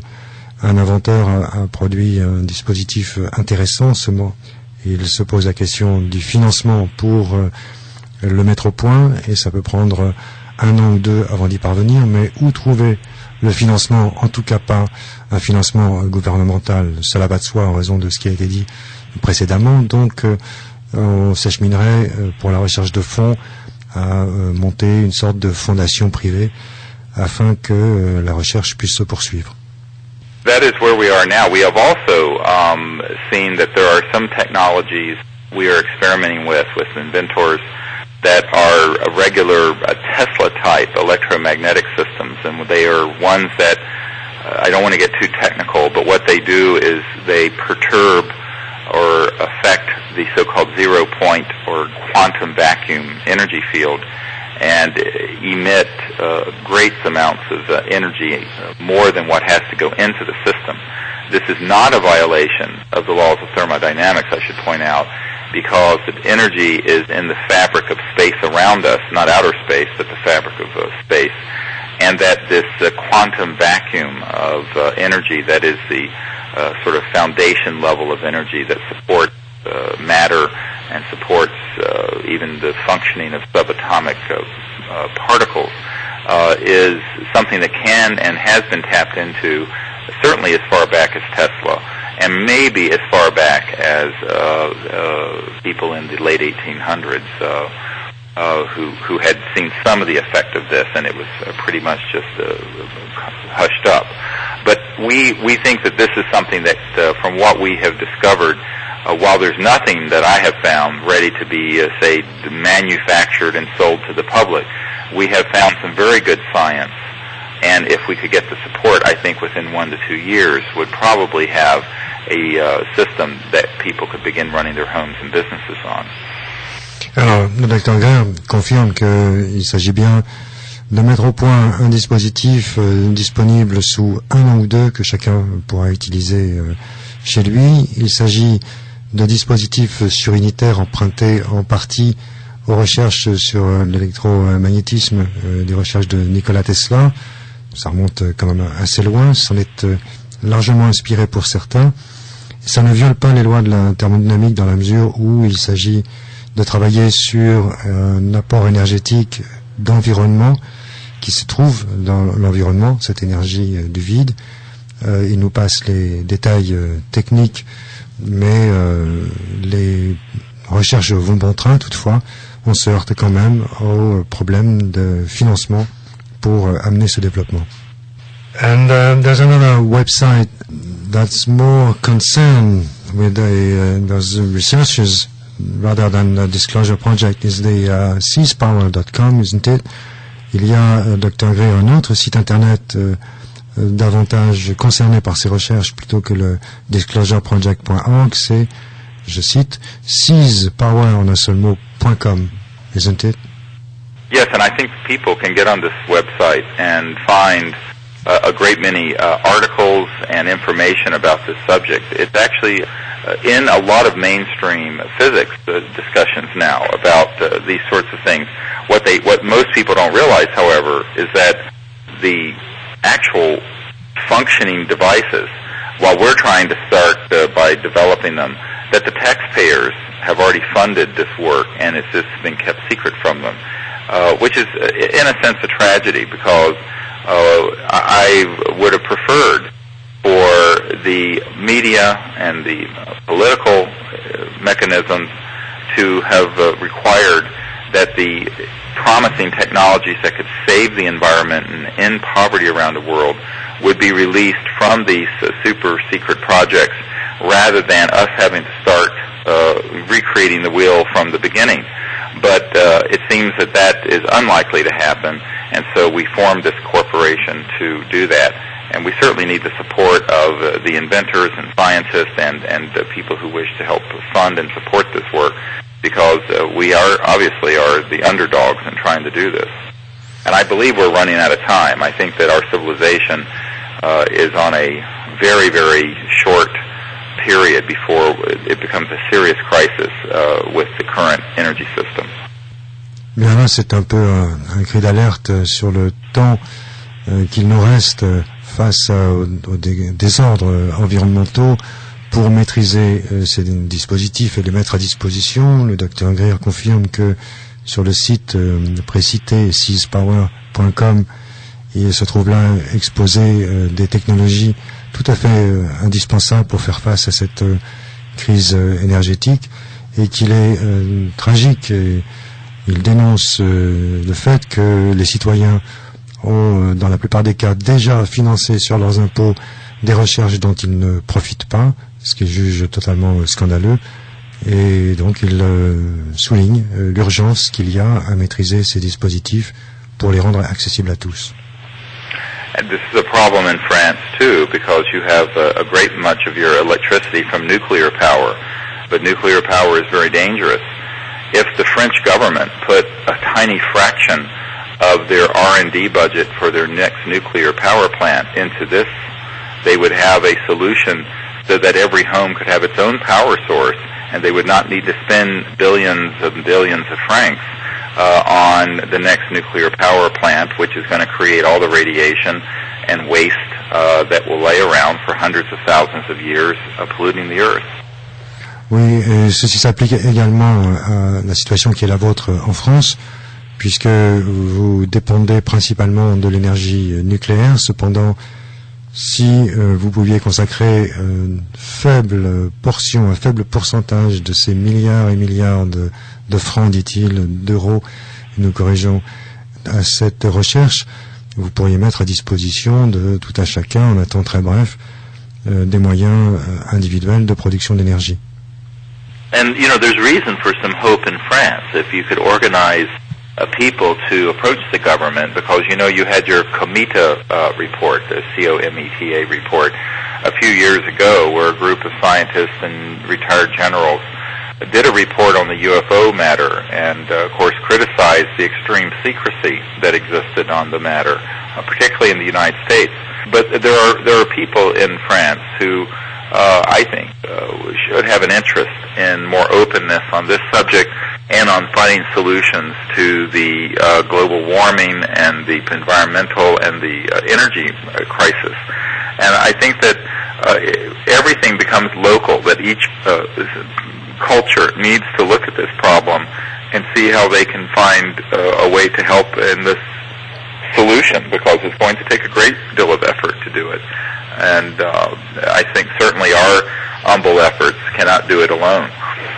Alors ici, le docteur Stephen Greer fait rappel de notre célèbre rapport Cometa dû à des généraux en retraite de l'école des hautes études de la défense nationale.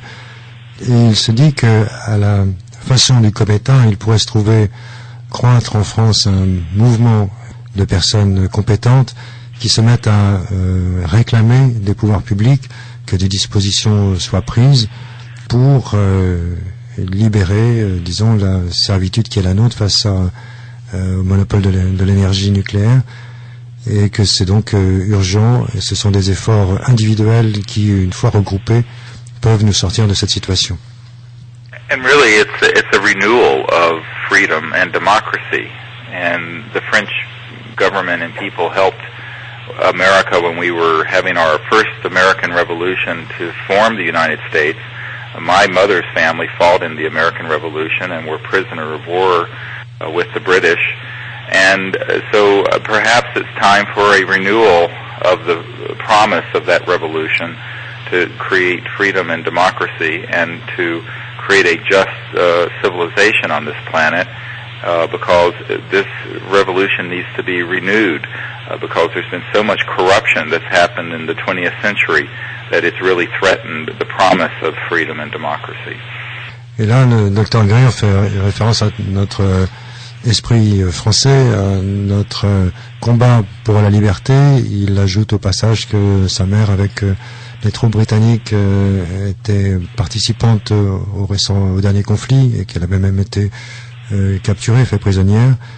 Et il semble compter beaucoup sur cet esprit français pour aider à faire triompher l'esprit citoyen et la démocratie dans cette situation. Dr. Greer, you're a close friend of Thomas Bearden, correct? Yes. Oh, he's a wonderful man. Yes, he published, at least from what I know, 2 books, one in 2000, the other in 2002, on extracting electromagnetic energy from the vacuum. Yes, I highly recommend anyone who is scientific to review that book. It's almost 1,000 pages, and it's an excellent review of the science and the history also of this subject. And it certainly is a landmark book. It's called Energy from the Vacuum, the Quantum Vacuum, and Dr. Bearden and I have worked rather closely on these issues and in trying to identify and support bringing this information out into mainstream science and to the attention of government. He went with us to Washington in the year 2000 when we did briefings for the Senate, United States Senate Environment Committee, and so we have worked very closely. Oui, le Dr. Greer nous recommande la lecture de Énergie from the Vacuum en français, extraire de l'énergie à partir du vide, de son ami donc le Dr. Thomas Bearden, qui est ingénieur nucléaire et lieutenant-colonel à la retraite de l'armée américaine. Ses travaux, je le signale, concernent aussi ce qu'on appelle le Motionless Electromagnetic Generator, et il est dépositaire de nombreux brevets, dont celui-là. Le Dr. Bearden a mené sa lutte avec le Dr. Greer jusqu'à Washington dans les années 2000, et il recommande vivement la lecture de ce fort ouvrage qui fait environ 1000 pages. Mais que pensez-vous des remarques du professeur Evans concernant les travaux de Thomas Bearden? How do you feel about Dr. Evans' comment on Thomas Bearden's work? I am really not that familiar with his comment on his work. I haven't read it, so I really can't comment on it. I do know that Dr. Bearden has a lot of people who criticize. But remember, it wasn't until 1984 that the Vatican exonerated Galileo for suggesting that the Earth revolved around the sun. So, amongst the orthodoxy of science and the orthodoxy of religion, you have very fanatical people who are very closed-minded and also very ignorant. So you expect to be attacked. I have been attacked. Anyone who comes out with a new idea, even in medicine, I am a medical doctor. I have seen doctors who have come out with things that later become the standard of care, but at the time they suggested it, they were attacked by everyone. So this is just the way humans are.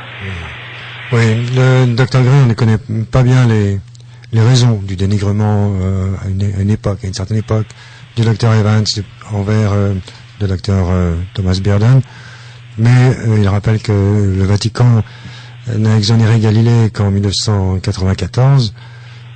Par conséquent, tout découvreur, y compris lui-même, à un temps de sa vie, est nécessairement dénigré parce qu'il est en rupture nécessaire, pourrait-on dire, avec l'orthodoxie du moment.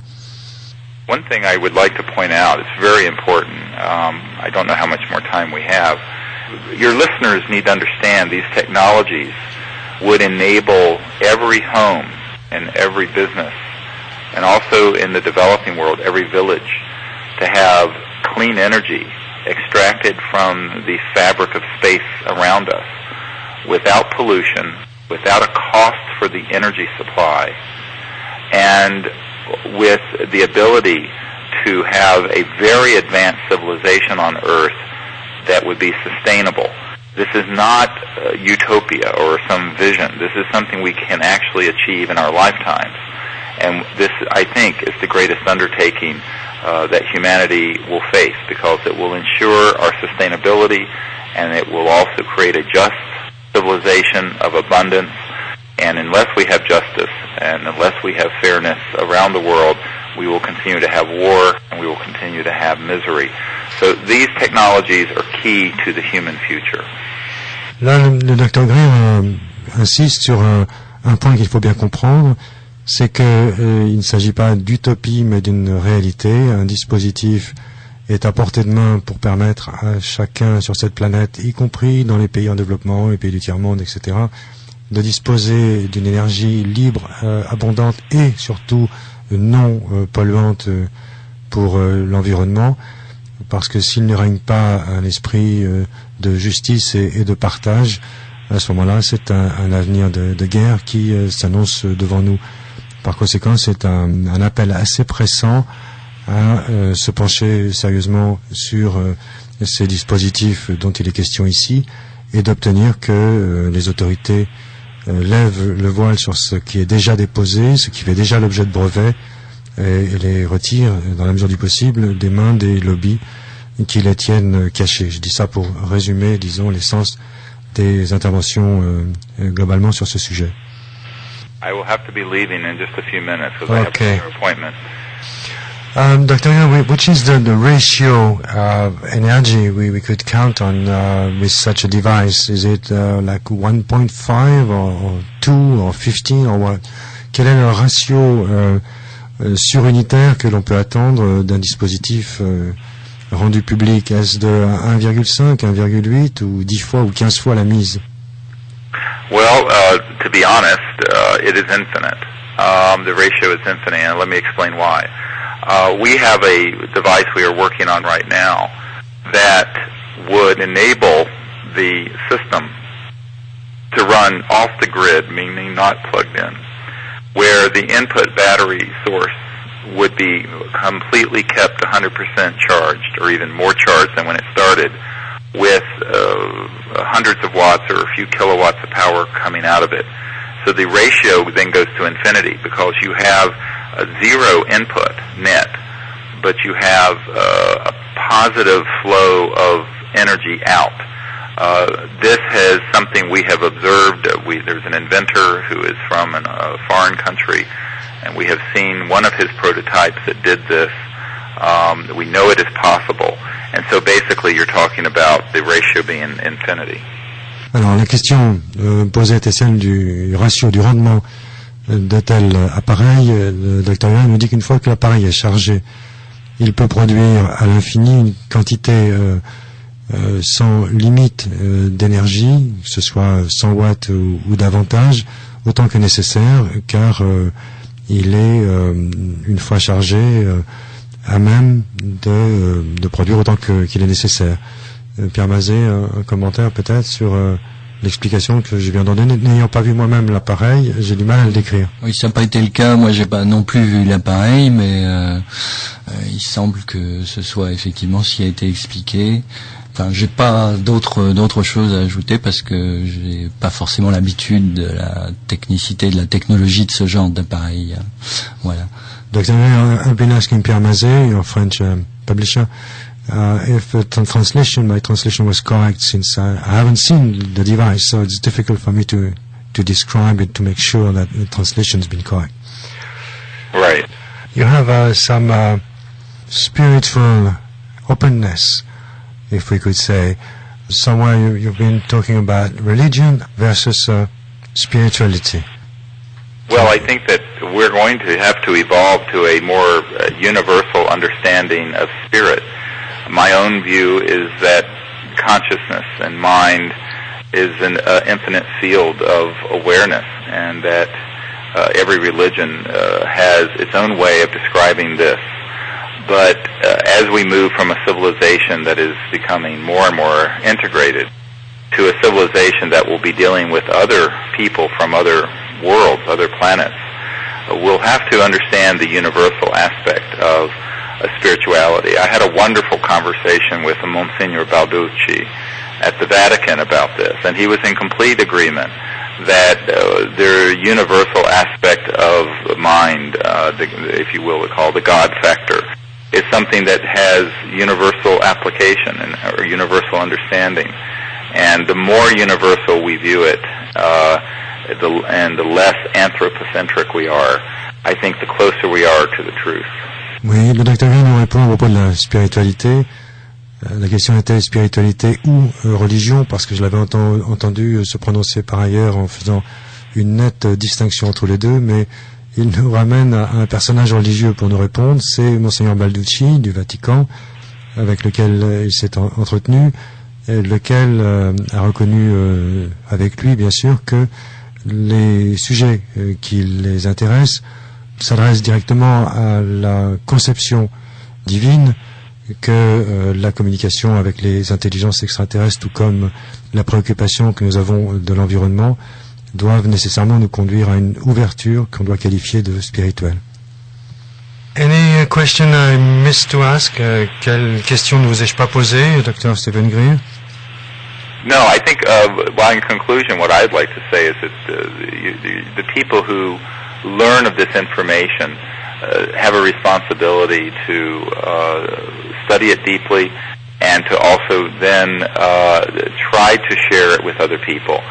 One of the things we have found, millions of people have seen the military witnesses on our website. We have a videotape of the press conference. It's free. People can see it.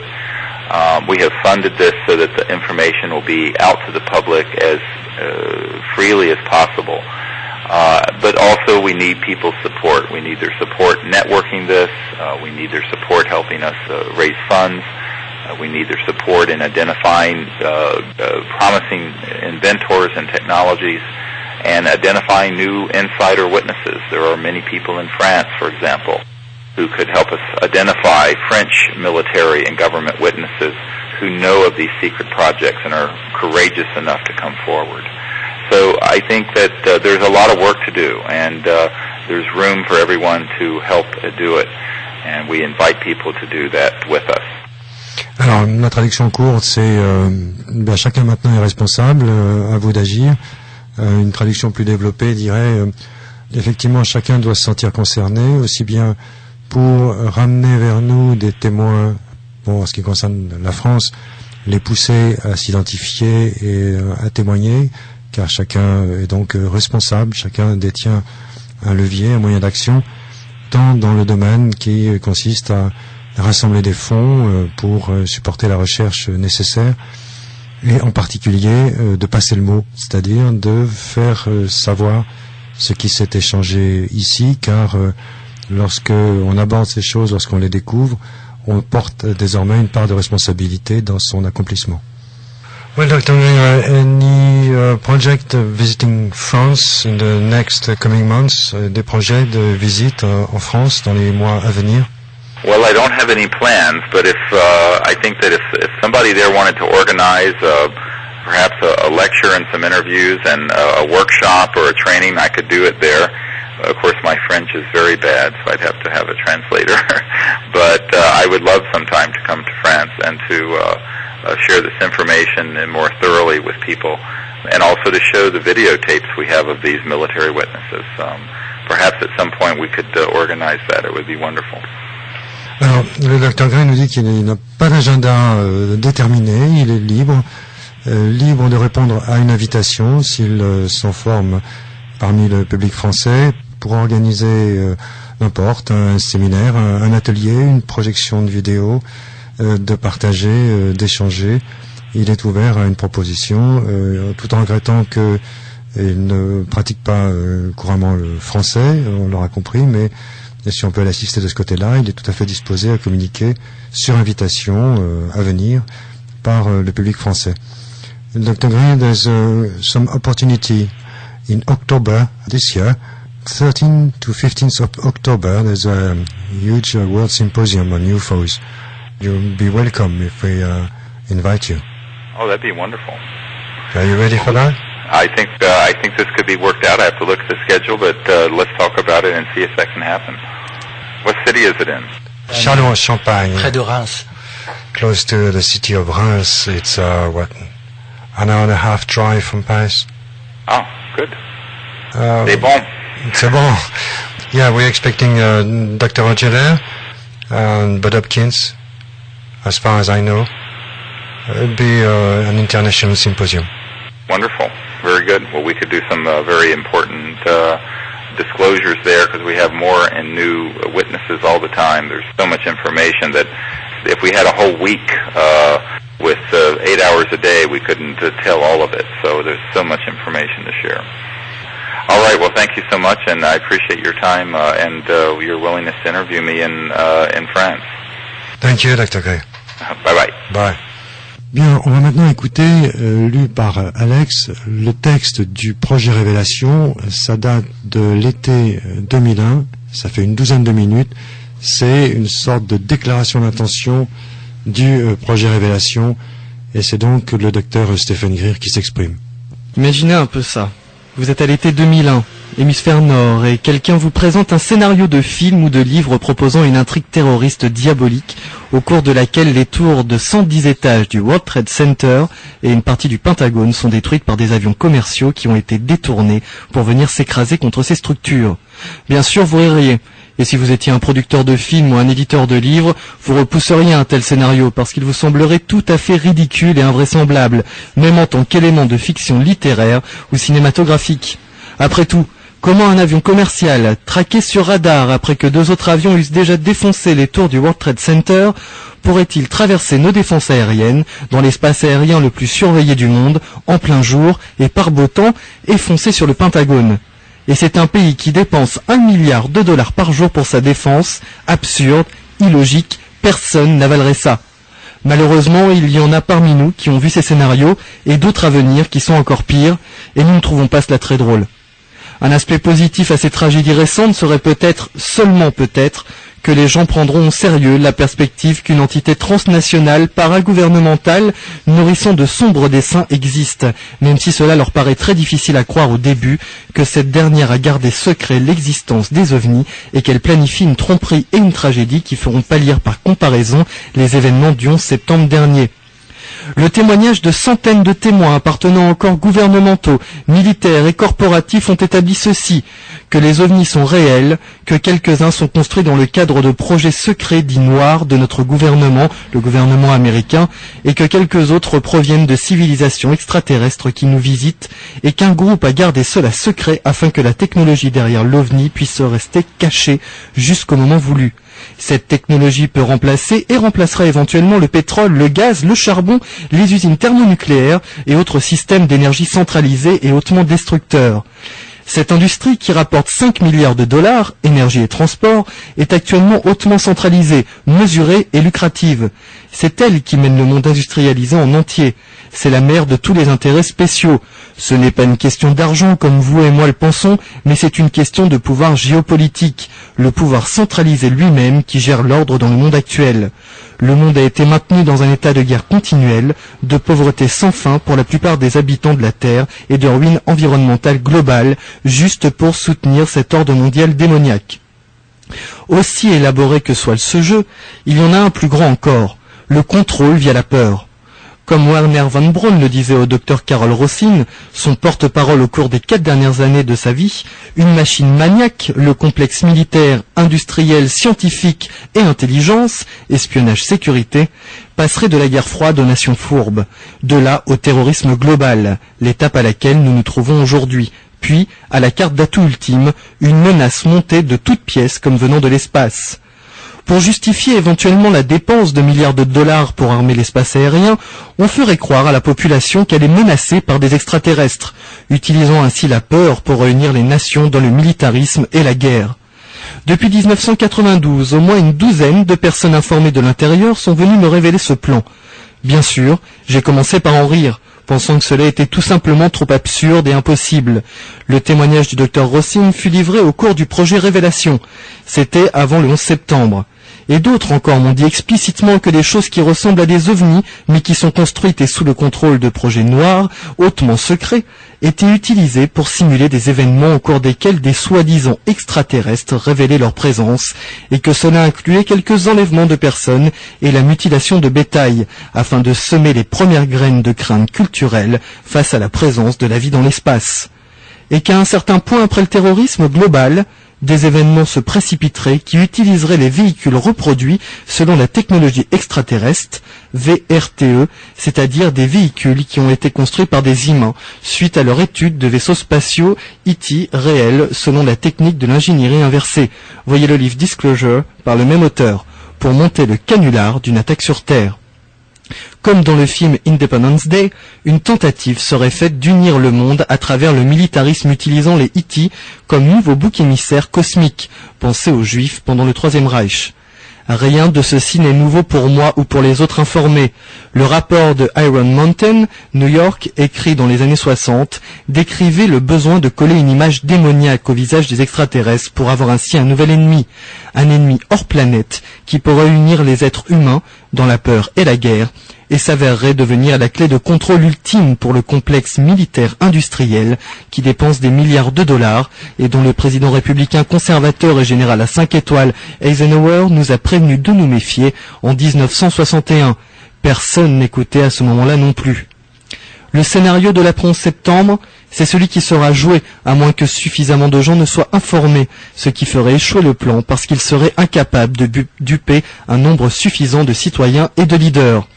Après une période de terrorisme, une période au cours de laquelle nous serons menacés de voir des engins nucléaires détonner chez nous, et qui sait que cela n'arrivera pas vraiment, justifiant ainsi l'armement de l'espace aérien, une campagne sera lancée pour présenter au public de l'information relative à une menace venant de l'espace. Pas seulement des astéroïdes qui frappent la Terre, mais d'autres menaces. Une menace venant d'êtres extraterrestres.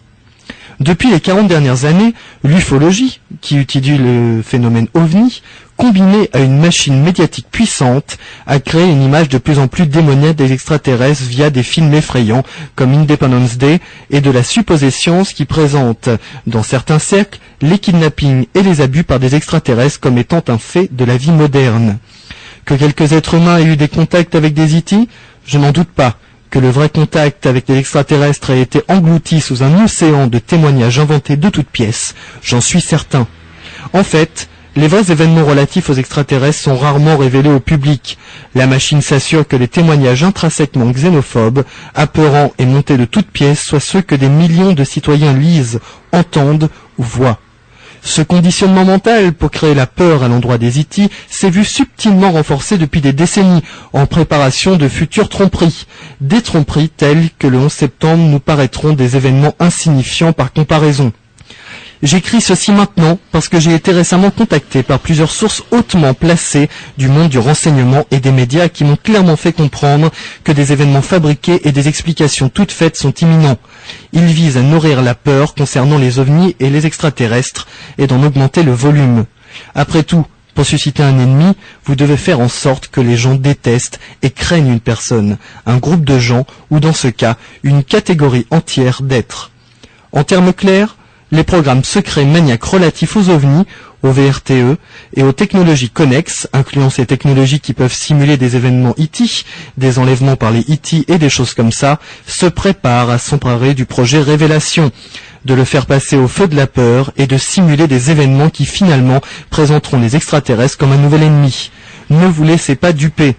Cette manipulation, faisant déjà la matière de nombreux livres, vidéos, films, documentaires et le reste, tentera de décrédibiliser les faits, les évidences et les témoignages des informés de première main présentés par le projet Révélation, et en dernier lieu, délivrera au monde la tromperie cosmique qui peint faussement les E.T. comme une menace venue de l'espace. Ne soyez pas dupes. En mêlant faits et fiction et en montant un canular d'événements ovnis qui peut paraître terrifiant, le plan est de créer finalement un nouvel ennemi durable extraplanétaire. Il faut être vigilant, parce que maintenant, vous savez qu'après 60 années, des milliards de dollars et les meilleurs esprits scientifiques du monde pressés à l'action, un groupe dissimulé, nourrissant de sombres desseins, à la fois un gouvernement dans le gouvernement mais complètement à l'extérieur du gouvernement tel que nous le connaissons, a maîtrisé les technologies, l'art de la tromperie et la capacité de lancer une attaque sur Terre, et de la faire passer pour une attaque venant des extraterrestres. En 1997, j'ai amené un homme à Washington pour le présenter devant des membres du Congrès et d'autres personnes haut placées pour les mettre au courant de ce plan. Notre équipe entière rencontra cet homme à l'époque. Il avait été présent lors de réunions d'organisation autour de la construction des VRTE par Lockheed, Northrop et compagnie. Ces véhicules furent ensuite répartis dans des emplacements dissimulés autour du monde. Ils allaient être utilisés pour simuler une attaque sur certains points stratégiques, faisant croire abusivement aux leaders comme aux citoyens à une attaque venant de l'espace. Avant qu'ils ne puissent témoigner, ces contrôleurs l'emmenèrent vers un emplacement secret en Virginie jusqu'à ce que le temps alloué au briefing soit écoulé. Cela vous est-il familier ? Werner von Braun nous a prévenus d'un tel montage comme prétexte pour porter la guerre dans l'espace, et beaucoup d'autres nous ont donné des avertissements similaires. L'armement spatial est déjà en place. Cela fait partie d'un programme spatial parallèle secret en opération depuis les années 60. Les VRTE sont construits et prêts à décoller. Voir le livre Disclosure et le chapitre qui présente le témoignage de Mark McCandlish et autres. Les technologies permettant la tromperie à partir d'hologrammes sont en place. Elles ont été testées et elles sont prêtes à fonctionner. Et les grands médias sont des pions qui reçoivent maintenant leurs ordres de la main droite du roi. Je sais que tout cela ressemble à de la science-fiction, absurde, impossible, exactement ce qu'on aurait dit d'un scénario du 11 septembre, imaginé avant le 11 septembre. Mais l'impensable s'est passé, et il peut encore se passer, à moins que nous ne soyons vigilants. Combinez tout ceci avec l'ambiance actuelle de peur et de manipulation, et il y a un véritable risque de suspendre notre jugement collectif et notre constitution. Mais sachez ceci, s'il y avait une menace venant de l'espace, nous l'aurions su dès que les êtres humains ont commencé à faire exploser des armes nucléaires et à explorer l'espace aérien en vaisseaux pilotés par des êtres humains. Que nous respirions encore l'air libre de la Terre, malgré les actions stupides et imprudentes d'un groupe illégal, secret et hors de contrôle, témoignent suffisamment de la retenue et des intentions paisibles de ces visiteurs. La menace est complètement humaine, et c'est nous qui devons prendre en charge cette menace, la freiner et transformer la situation actuelle de guerre de destruction et de manipulation secrète en une situation de vraie révélation et en une époque de paix soutenue. Une guerre spatiale pour remplacer la guerre sur Terre n'est pas l'évolution, mais la folie cosmique. Un monde ainsi uni dans la peur est pire qu'un monde divisé par l'ignorance. Le moment est venu de faire un grand bond dans le futur, un bond qui nous sorte de la peur et de l'ignorance, et qui nous propulse vers une époque de paix universelle continue. Sachez que c'est notre destin, et il sera nôtre, aussitôt que nous le choisirons. Voilà, c'était 12 minutes plus tard le projet Révélation, l'été 2001, et c'était donc lu par Alex. Merci. Ici et maintenant, 95.2, La Vague d'OVNI, une série produite par Didier Deplège, Alex à la réalisation.